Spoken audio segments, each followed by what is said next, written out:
Hello guys, আসসালামু আলাইকুম। বরাবরই মতো আমি আছি আব্দুর রহমান। আজকে আমরা যাত্রা শুরু করব বনানী 11 নম্বর থেকে মহাখালী ফুটওভার ব্রিজ দিয়ে জাহাঙ্গীর গেট দিয়ে সংসদ ভবনের সামনে দিয়ে প্রান্তপথে আমরা অবস্থান করব। আজকে এই যাত্রায় আপনারা আমাদের সাথে থাকবেন। চলুন আমরা সকলেই ঘুরে আসি। আমরা যাত্রা শুরু করতেছি বনানী 11 নম্বর থেকে।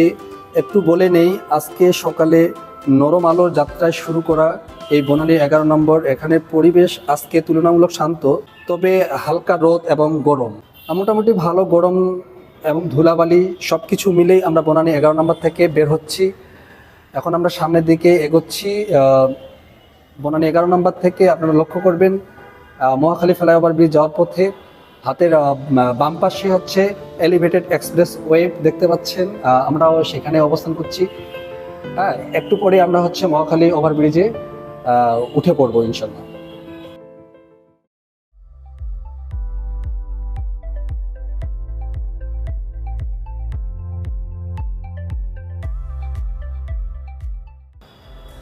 বন্ধুরা, আমরা হচ্ছে এলিভেটেড এক্সপ্রেস পার হয়ে মহাখালী ওভারব্রিজে উঠতেছি। এখন মহাখালী ওভারব্রিজ ঢাকার একটু অন্যতম গুরুত্বপূর্ণ সড়ক এবং সংযোগস্থল। এটি মূলত মহাখালী বাস টার্মিনাল আশপাশে এলাকা দিয়ে প্রতিদিন হাজার হাজার যানবাহন চলাচল করে।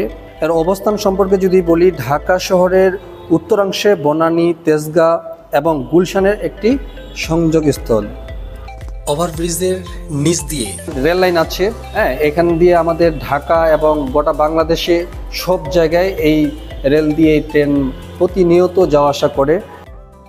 হ্যাঁ, হ্যালো বন্ধুরা, আমরা হচ্ছে মহাখালী ফ্লাইওভার ব্রিজ আমরা অতিক্রম করছি। এখন জাহাঙ্গীর গেটে অবস্থান করছি।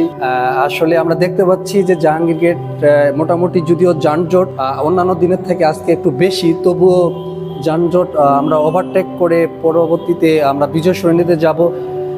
ততক্ষণ পর্যন্ত এই রাস্তাটা অনেকটাই ফাঁকা দেখতে পাচ্ছি এবং অনেক প্রশস্ত চওড়া রাস্তাটা এবং অনেক মনোমুগ্ধ একটা পরিবেশ। আমরা এখন যাচ্ছি বিজয় সরণির উদ্দেশ্যে। বন্ধুরা, আমরা বিজয় সরণির কাছাকাছি চলে আসছি। আপনাদেরকে বলে রাখি যে বিজয় সরণি ঢাকার হৃদয়ের অবস্থিত। বিজয় সরণি শুধু একটি সড়ক নয়, বরং জাতীয় গৌরব ও নগর জীবনের প্রতীক। এরই মধ্যে রয়েছে স্বাধীনতার স্মৃতি।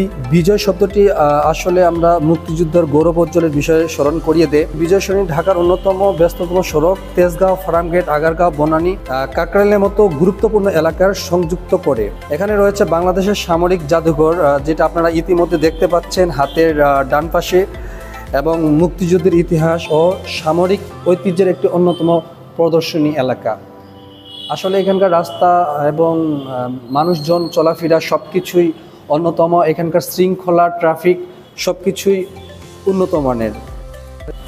বন্ধুরা, আমরা বিজয় সরণি পার হয়ে দেখতে পাচ্ছি যে মেট্রো রেলের নিচে বা মেট্রো রেলের যে পিলারগুলো আছে, প্রত্যেকটা পিলারে এত সুন্দর করে আলপনা আপনারা দেখতে পাচ্ছেন।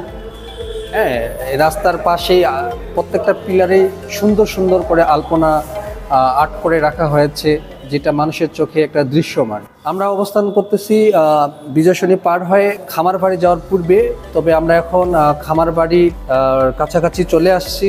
এখন আমরা খামারবাড়ির যে চত্বরটা, আমরা এটা ওভারটেক করব। সঙ্গে থাকুন। তারপর হচ্ছে আমরা এরপরে আমরা দেখাবো ইনশাল্লাহ আমাদের হচ্ছে জাতীয় সংসদ ভবন। সেটার একটু বিষয় নিয়ে আমরা আলোচনা করব। ততক্ষণের কাছে থাকুন। ইতিমধ্যে আমরা সংসদ ভবনের রাস্তার কাছাকাছি চলে আসছি। সংসদ ভবনের গেটের সামনে রাস্তা প্রশস্ত ও সোজা, যা দূর থেকে ভবনের মহিমা রূপকে আরও উজ্জ্বল করে তোলে।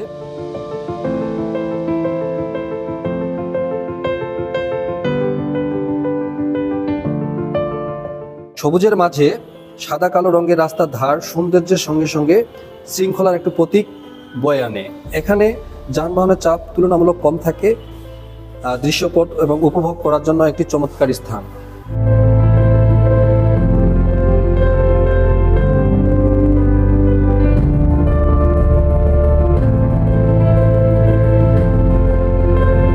এটি একটি স্থাপত্যের একটি অন্যতম শিল্পকর্ম। স্থাপিত লুই কান এর নকশায় নির্মিত এই ভবনে বিশ্বের অন্যতম সুন্দর সংসদ ভবন হিসেবে স্বীকৃতি পেয়েছে। হ্যালো গাইস, হ্যালো বন্ধুরা, আসলে আমরা সংসদ ভবন মোটামুটিভাবে পরিদর্শন করলাম, ঘুরলাম ফিরলাম। এখন আমরা চলে যাচ্ছি ধানমন্ডি 27 বা যেটাকে মিরপুর রোড বলা হয়। আমরা এখন অবস্থান করছি ধানমন্ডি 27। হ্যাঁ, আমার সামনে সোবহানবাগ মসজিদ, তার সামনে বঙ্গবন্ধু শেখ মুজিবুর রহমানের বাসা, যেটাকে ধানমন্ডি 32 বলা হয়। আমরা এখন এখানে অবস্থান করছি। এরপরে আমরা চলে যাচ্ছি প্রান্তপথ রাস্তা, যেটা ধানমন্ডি 32 থেকে কারণ বাজারের সংযোগ একটি রাস্তা। সঙ্গে থাকুন আর আমাদের সাথে থাকুন। আর সামনে আমরা দেখতে পাচ্ছি যে সামনে স্কয়ার হসপিটাল। হ্যাঁ, সেটা বাংলাদেশের একটা অন্যতম এবং সুন্দর একটা হসপিটাল, যেটা সকলেই আপনারা জানেন। হ্যাঁ, এরপরে আমরা যাচ্ছি বিআরবি হসপিটাল এবং সমরিত হসপিটাল। আপনারা সকলেই জানেন প্রান্তপথে এই হসপিটালগুলো অবস্থিত। আমরা বর্তমানে এখানে অবস্থান করছি। আমার সাথে আছে আমার ছোট ভাই পরিমল। আপনারা সঙ্গে থাকুন, দেখি আর একটু সামনে যাই। হ্যালো ভিউয়ার্স, আজকের যাত্রা এই পর্যন্তই। এতক্ষণ আমাদের সঙ্গে থাকার জন্য সকলকে ধন্যবাদ। দেখা হচ্ছে আবার কোনো এক নতুন যাত্রায়।